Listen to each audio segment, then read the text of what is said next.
Well, welcome back again to my shop. This is going to be, I think it's going to be part 8. I'm not sure. Hard to keep track, I guess. Well, what I want to do is move the steady rest up forward. It's getting too far back now. I want to get it up closer to where the work is. And right now, I've got ring number 22 on, so I want to put it between the joint between 22 and 23. Of course, this is running at an angle, so the rings are not the same diameter. Of course, to put the steady rest on, as I did before, I need 2 rings of the same diameter. It's the only way I can do it. So what I got, and this is kind of a rough drawings. This is the way the segments normally go on.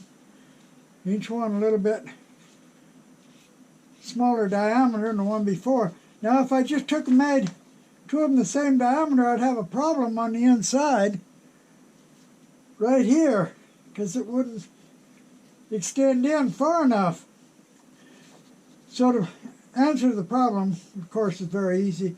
It's just to make some with a bigger width. So I need 1 ring with segments of a bigger width. Of course, width, of course, is this direction right here. So what I'm going to do is cut some material with a little bit bigger width, just enough for the 1 ring. Then I'm going to cut segments the same diameter for ring 23 that ring 22 is. Ring 22 is 11.25 inches. So I'm going to make ring 23 11.25 inches also. But because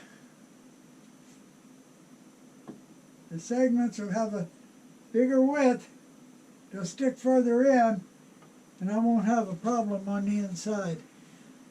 So I'm going to go ahead, make some wider material, just enough, like I said, for 1 ring, and I'm going to cut 32 segments for that ring. Okay, I've got the wider segments cut, ready to go on. This ring here, one that's already on, it's 11.25 diameter.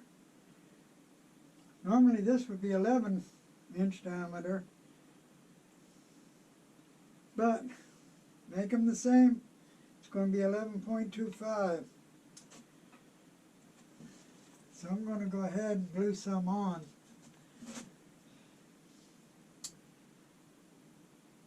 Some of my followers asked me where I was in Southeast Asia. First time I went there, I was stationed at Tachikawa. In 1962, we had a show of force, and we sent people all over. 2 of us ended up at Takali, right out in the middle of the jungle. He was only there for a month, but there wasn't hardly anything there at the time.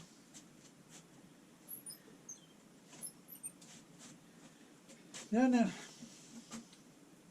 1965, I went back to the area again for 6 months this time. This time I was in Kansas with the 105s. This time I went back to a base called Takli, back in the jungle for 6 months. After that 6 months were done, I had actually come back a week early. They wanted the best technician they had to go to school in California. So they brought me back a week early, and I went to Mountain View, California. Went to the first wild weasel school. Ended up almost teaching the school. soon as I got done with that, they sent me back PCS, but this time I had to take a load of wild weasel units with me. The passive units that go on the D model aircraft, the APR 25 and 26. I had a whole load of them. So I went back to Tuck Lee for a year that time. After that year, of course, I went to Japan. Then in 1972, I was at George Air Force Base. I had that big alert. I sent the 49th from New Mexico. 49th needed one person from our shop. It was a tech sergeant. You know, we only had one tech sergeant. That was me. So I went with the 49th to Tuck Lee for 6 months. And that is how I spent a total of 2 years in Thailand. I got the row 1 with the extra wide segments. So now I've got 2 rows with the same outside dimensions, same diameter. But I can't put the steady rest on them yet. Can't turn them till I get the row stabilized, get it strengthened. So I got to put one more on just to strengthen that row before I can turn it. So I got the next row ready to go, and it of course is coming down again. So I'm going to go ahead, glue this row on, then we'll turn the outside of those 2 rows. Got the stop block set, got the index set. Make real sure I'm starting it in the right place. And we'll glue a few on. In 1960, I went to Japan. When I first got there, I didn't think I was going to like being in Japan. Of course, as it turned out, I love Japan. So I stayed in Tachikawa for as long as I could. I had a girlfriend there at the time. She was really old-fashioned Japanese. She would never speak a word of English, never had tables or chairs in her house. We went to a public bath every day. I stayed with her the whole time I was there.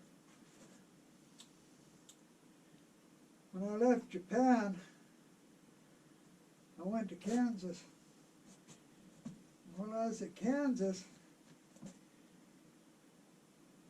I took leave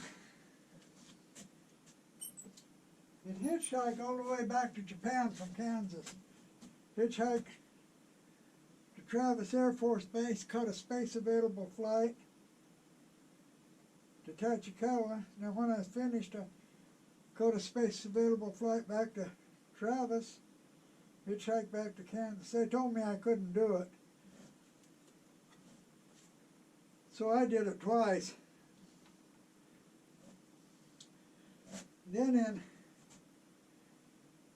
August, first part of August 1964, they had this Bay of Tonkin affair. The wing we was in wasn't operational, but the wing that was moving from California to Kansas was operational. They called an alert in the middle of the night. They needed 2 nav guys, so Dutch and I volunteered to sit on the ramp for them. We didn't know what was going on. And the next morning, a plane took in and got us, took us to Travis. Then from Travis we went to Hickam. from Hickam we went to Yokota. Of course, Yokota's only 15 minutes from Tachikawa, so I went home. Ended up, we spent 9 months there. I know you can only spend 6 months TDY, but they sent us back home on paperwork for 1 day. So yeah, we ended up spending 9 months there. Got to see the Olympics. I'm going to go ahead and put the rest of that ring on. I've got the ring on now to strengthen this wide ring. So I'm ready to turn these 2 rings around, leave it a little bit proud at the joint. So I'm going to go ahead and turn them. Then I was telling about my overseas. I went back to Japan, back to Yokota after I finished my PCS and Tak Lee. So I went back to Japan for another 4 years. And then of course later I had a tour at Osan, and then I had another tour at Kunsan. So it's been about 13 years in Asia all total.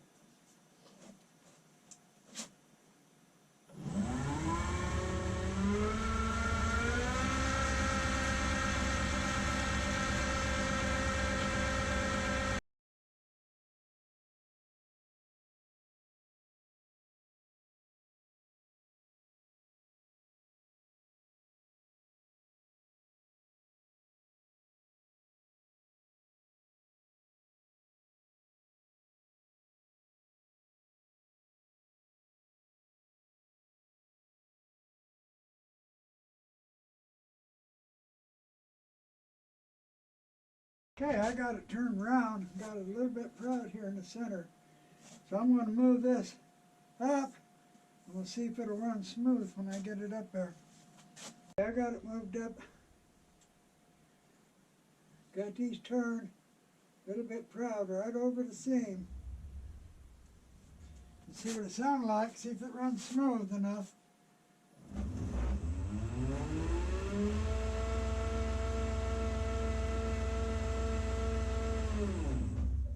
I guess I'm going to call that good.